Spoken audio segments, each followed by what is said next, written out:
Hello friends, जय हिंद, जय भारत।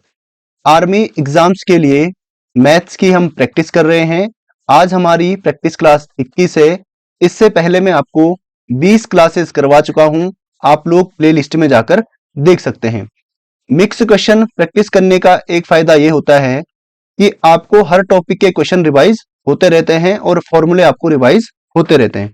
तो चलिए स्टार्ट करते हैं। पहला क्वेश्चन आपकी स्क्रीन पर है, पढ़िए और सॉल्व करने का प्रयास कीजिए। द स्क्वायर रूट ऑफ इतना इज, इसका आपको वर्गमूल निकालना है।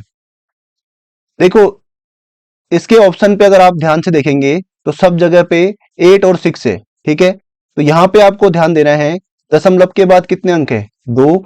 अगर हम स्क्वायर रूट करते हैं तो एक ही अंक बचेगा। इसका मतलब ऑप्शन नंबर ए इसका राइट आंसर हो जाएगा। बाकी हम इसको बेसिक से भी कर सकते हैं। 73.96। यहां से अगर मैं इसका दशमलव हटाऊं तो गुणा कर देंगे 100 से ऊपर और 100 से नीचे। गुणा करने पर इसका दशमलव यहां से हट जाएगा, ऊपर होगा 73, 96 और नीचे आपका हो जाएगा 100। इसका हमें स्क्वायर रूट निकालना है। तो नीचे वाले का तो आएगा 10, ऊपर वाले का अगर हम निकालें भाग विधि से तो 73, 96 राइट साइड से जोड़े बनाएंगे। सबसे पहले ऐसी संख्या सोचनी है जिसका वर्ग 73 हो या फिर 73 से छोटा हो।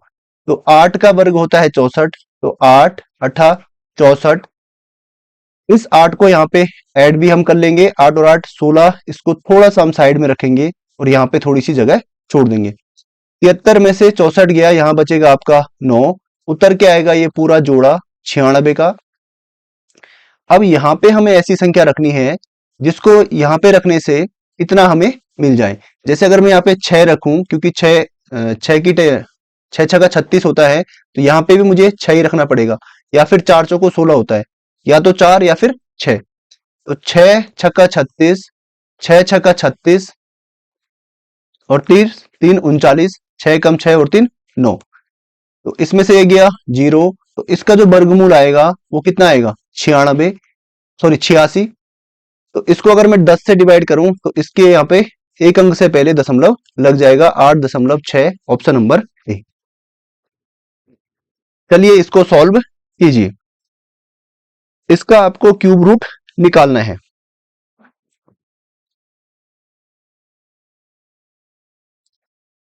यहां से अगर हम देखें तो इसको हम गुणा करते हैं और इसको हम ऐड करते हैं। तो इन दोनों को अगर गुणा करेंगे तो 250 आएगा, और 250 में मैं अगर ऐड कर दूं 93, तो यहां पे आएगा 3 4 और 3।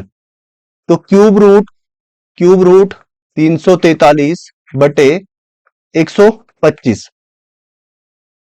यहां से अगर आप ध्यान से देखेंगे तो ये 7 का क्यूब है और ये 5 का क्यूब है। तो इसकी वैल्यू आएगी 7 बटे 5। 5 से इसको डिवाइड करेंगे तो 5 एकम 5, शेष बचेगा 2 बटे 5। एक सही 2 बटे 5, या फिर आप इसको ऐसे भी कर सकते हैं, 5 का इसमें भाग दो, 5 एकम 5 बचेगा 2। तो एक पूरा पूरा भाग गया, एक सही। जितना शेष बचता है वो ऊपर, और जिससे भाग देते हैं वो नीचे। ऑप्शन नंबर बी इसका सही उत्तर हो जाएगा। इसका आपको एलसीएम निकालना है। जब भी हम भिन्नों का लासापा निकालते हैं, ऊपर वाली संख्याओं का एलसीएम और नीचे वाली संख्याओं का एचसीएफ निकालते हैं। इसका अगर हम एलसीएम निकालें तो 7 का भाग इसमें जाता है, 7 का भाग इसमें जाता है। इसका मतलब एलसीएम आएगा 77। और इनका अगर हम एचसीएफ निकालें तो 5 का भाग 10 में जाता है, 15 में जाता है और 90 में भी जाता है। सबसे छोटी संख्या 5। तो ऑप्शन नंबर सी इसका सही उत्तर हो जाएगा। बाकी आप इसको गुणनखंड करके भी निकाल सकते हैं, 90 के गुणनखंड निकाल सकते हैं, फिर 15 के, फिर 10 के, और उसके बाद आप एचसीएफ और एलसीएम इनका निकाल सकते हैं। ये चीजें मैंने आपको पहले समझा दी हैं। ए रेशियो बी इतना है, बी रेशियो सी इतना है। ए अनुपात बी 6:7 है और बी अनुपात सी 7:9 है। बी अनुपात सी 7:9 है। यहां पे अगर आप ध्यान से देखेंगे तो बी की वैल्यू सेम है। इसका मतलब ए, बी और सी का जो अनुपात होगा वो 6:7:9 हो जाएगा। बाकी हम इसको बेसिक से भी कर सकते हैं। यहाँ पे जगह खाली है तो इस 7 को रखेंगे, यहाँ पे जगह खाली है तो इस 7 को रख देंगे। बाकी इनको गुणा कर देंगे, 7 छक्का 42 और 7 सत्ता 49, फिर 7 नमा 63, 7 से कटेगा 6 बार, 7 से कटेगा 7 बार, 7 से कटेगा 9 बार, जो हमारा पहले ही यहाँ पे आ चुका है। इसने पूछा है ए और सी का अनुपात। ए की वैल्यू है 6, सी की वैल्यू है 9। ए अनुपात सी 6 अनुपात 9, 2 से कटेगा सॉरी 3 से कटेगा 2 बार और 3 से कटेगा 3 बार, 2 अनुपात 3, ऑप्शन नंबर बी। इसकी वैल्यू आपको निकालनी है 3 अनुपात 5, इसको हम लिखते हैं 3/5, समानुपात को बराबर में लिखते हैं 60 अनुपात x यानी 60/x। 3 से ये कटेगा 20 बार। अब इनको क्रॉस मल्टीप्लाई करेंगे, x गुणा 1 यानी x बराबर 5 गुणा 20 यानी 20 पंजे 100, ऑप्शन नंबर ए। 7 महीने 12 साल का कितना अनुपात? अनुपात क्या होगा? 7 महीने हैं अनुपात 7 साल, साल मतलब यानी एक साल में कितने महीने? 12, तो 12 महीने। 7 से 7 कटेगा एक बार, तो 1 अनुपात 12, ऑप्शन नंबर बी इसका सही उत्तर हो जाएगा। आपको पता है कि एक साल में कितने मंथ होते हैं? 12, तो 7 गुणा 12, क्योंकि हमें यहाँ पे यूनिट सेम करनी होती है, या तो महीने को हम साल में बदलेंगे या फिर साल को महीने में। a प्लस बी बराबर 5 है, ए बी बराबर 6 है, तो ए क्यूब प्लस बी क्यूब क्या होगा? सबसे पहले हम इसको एग्जाम में कैसे करेंगे वो चीज देखते हैं। यहाँ पे आप देखिए इसके फैक्टर होंगे 2 गुणा 3 बराबर 6। तो अगर हम यहाँ पे a बराबर 3 लेते हैं और b बराबर 2 लेते हैं तो बराबर आता है 5। अब 3 का क्यूब अगर हम करेंगे प्लस 2 का क्यूब करेंगे तो 3 का क्यूब होता है 27 और 2 का क्यूब होता है 8, 27 और 8 35, ऑप्शन नंबर डी। ये तरीका है जिसको हम एग्जाम में फॉलो करेंगे। बाकी इसका आप बेसिक भी एक बार देख लो। सबसे पहले आपको फॉर्मूला याद होना चाहिए, A cube plus B cube बराबर होता है A plus B into A square plus B square minus A B. यहां से हमें ए प्लस बी की वैल्यू हमें पता है, ए बी की वैल्यू हमें पता है, हमें वैल्यू चाहिए A square plus B square की। यहां से हम फॉर्मूला लगाएंगे ए प्लस बी का होल स्क्वायर बराबर A square plus B square plus 2ab। यहां से a प्लस बी कितना है? 5, 5 का स्क्वायर बराबर A square plus B square plus 2 into A B की वैल्यू है 6, 5 का स्क्वायर यानी 25 बराबर A square plus B square plus 6 दूना 12। यहां से अगर मैं पक्षांतर करूं तो 25 ऋण 12 बराबर होगा ए स्क्वायर प्लस बी स्क्वायर। 25 में से 12 जाएगा 13 बराबर A square plus B square. तो ए स्क्वायर प्लस बी स्क्वायर की वैल्यू कितनी है? 13। यहां पे अगर मैं वैल्यू रखूं, ए प्लस बी की वैल्यू है 5, ए स्क्वायर प्लस बी स्क्वायर की वैल्यू है 13 माइनस ए बी की वैल्यू कितनी है? 6। इसके बाद 5 गुणा 13 में से 6 गया 7 और 7 पंजे 35, ऑप्शन नंबर डी। ये इसका बेसिक तरीका है। आपको बेसिक भी आना चाहिए।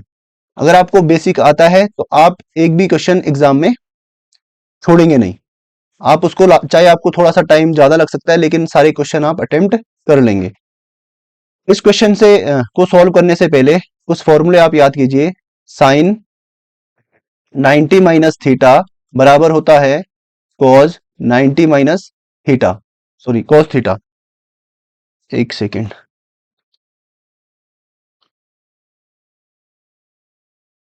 Cause theta, cos 90 minus theta बराबर होता है साइन थीटा। इसी तरीके से टेन 90 माइनस थीटा बराबर होता है cot theta. Cot 90 minus theta बराबर होता है टेन थीटा। इसी तरीके से सेक 90 माइनस थीटा बराबर होता है कोसेक थीटा, और इसका उल्टा कोसेक 90 माइनस थीटा बराबर होता है सेक थीटा। तो इस फॉर्मूले का यूज हम यहां पे करेंगे। अगर हमें 18 लाना है तो 90 में से हम क्या घटाएं? 90 माइनस 72 बराबर कितना होगा? 18। 90 माइनस 72 बराबर 18। इसका मतलब 18 की जगह में हम क्या रख सकते हैं, 90 माइनस 72। तो साइन 18 की जगह में हम रखेंगे 90 माइनस 72 अपॉन में आपका है कॉज 72। इसकी वैल्यू यहां पे आप ध्यान से देखना, ये थीटा है, साइन 90 माइनस थीटा बराबर कॉस थीटा। तो साइन 90 माइनस 72 बराबर कॉज 72 और अपॉन में आपका है कॉज 72। इससे ये कटेगा एक बार, इसकी वैल्यू आएगी 1। ये सीरीज आपको दे रखी है, इनके बीच का गैप है 2, फिर गैप है 4, फिर गैप है 6, फिर गैप है 8, फिर गैप है 10, फिर गैप होना चाहिए 12। तो 30 और 12 42, ऑप्शन नंबर बी। यहां से अगर हम देखें तो यहां पे आप ध्यान से देखना, 9 में 4 जोड़ा तो कितना आया, 13। इसका मतलब दूसरी संख्या में पहली संख्या को ऐड करने पर हमें तीसरी संख्या प्राप्त हो रही है। तो यहां पे अगर मैं 13 में ऐड करूं 9 तो हमें तीसरी संख्या 22 प्राप्त होगी। 22 में मैंने 13 ऐड किया तो 35। 35 में अगर मैं 22 ऐड करूंगा तो मुझे प्राप्त होगा 57, ऑप्शन नंबर ए। तो उम्मीद करता हूं चीजें आपको समझ में आई होंगी। वीडियो को लाइक और शेयर जरूर करना। मिलते हैं आपसे नेक्स्ट वीडियो में। Signing out.